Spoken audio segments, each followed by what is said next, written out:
Bonjour, donc aujourd'hui nous allons faire un cours sur la lecture du plan. Le but, ça va être de comprendre les différents plans qui sont réalisés par les architectes. Donc dans ces plans, il y a le plan de situation, le plan de masse et les dessins d'ensemble. Donc pour le premier plan, le plan de situation, donc c'est un dessin pardon, à toute petite échelle. Donc comme vous pouvez le voir sur la diapositive, il permet de situer le bâtiment qui est encadré de rouge dans une agglomération au niveau des rues, voilà, l'orienter géographiquement. On peut aussi avoir des plans beaucoup plus petits encore où on va situer le projet dans une commune ou dans une agglomération. Ensuite, on a le plan de masse, donc avec une échelle un peu plus grande. Sur ce plan de masse, on va donc pouvoir voir le bâtiment avec sa route, quelques dimensions, le numéro de parcelle, l'orientation, quelque chose d'important, l'orientation au nord par exemple, donc le nord est ici. Et puis, s'il y a des arrivées d'eau usée, d'eau pluviale, d'électricité, de gaz. Voilà, on va pouvoir voir toutes ces choses-là. Voilà un autre système de plan d'orientation. Ensuite, on a le dessin d'ensemble avec une échelle encore plus grande, un cinquantième ou un centième.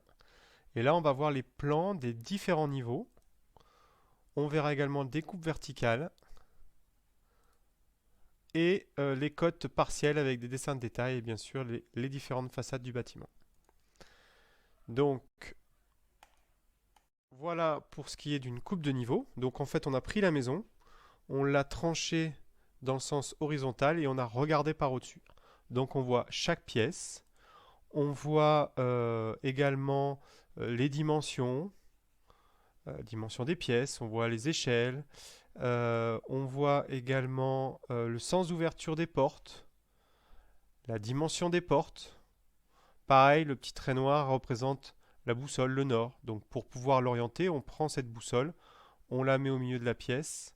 Et par exemple, comme on sait que le nord est sur ce côté-là, cette façade-là va être une façade nord. Et comme on sait que ici c'est l'ouest, elle sera nord-ouest. Donc voilà. Ensuite, par exemple, pour les menuiseries, ce qui va nous intéresser dans la lecture de plan, on a des systèmes de cotes. Donc la norme dit que par exemple, quand vous avez une cote 09/105, ça veut dire que la fenêtre, c'est une fenêtre ouvrant à la française de 90 cm de large et d'1,05 m de haut.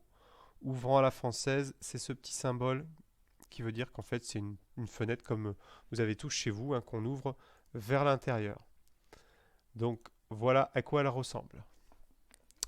Ensuite, pour ce qui est de la porte, pareil, 90 par 2,05, donc 90 cm de haut par 2,05 m, 90 cm de large, pardon, par 2,05 m de haut.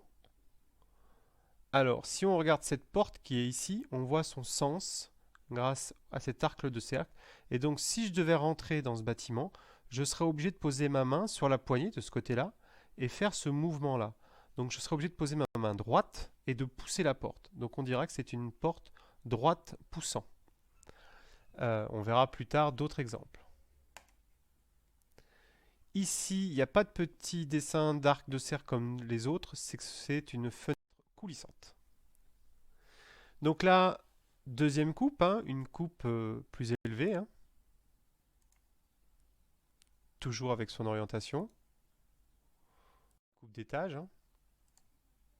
Donc là, c'est la coupe verticale, donc on voit le plan de coupe hein, sur le bas, là, où on voit que ça va couper la pièce qui va être sûrement le salon, et là, on va couper dehors.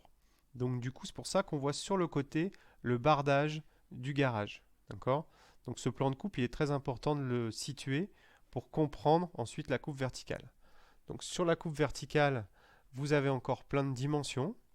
Là, vous allez pouvoir trouver facilement des hauteurs, les hauteurs de sous-plafond, les hauteurs d'étage, et puis quelques altitudes. Donc par exemple, là, l'altitude, c'est par rapport au niveau de la mer. On est à 952 mètres par rapport au niveau de la mer.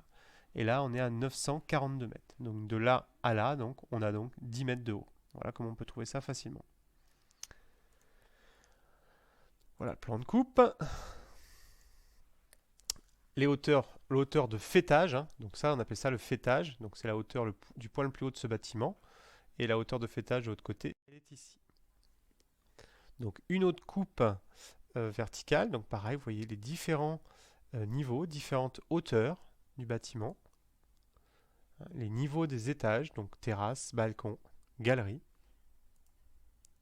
La pente du toit également, une pente de 70% qui correspond, alors on le voit pas trop bien ici, mais là ici par exemple une pente de 50% qui correspond à 26,6 degrés.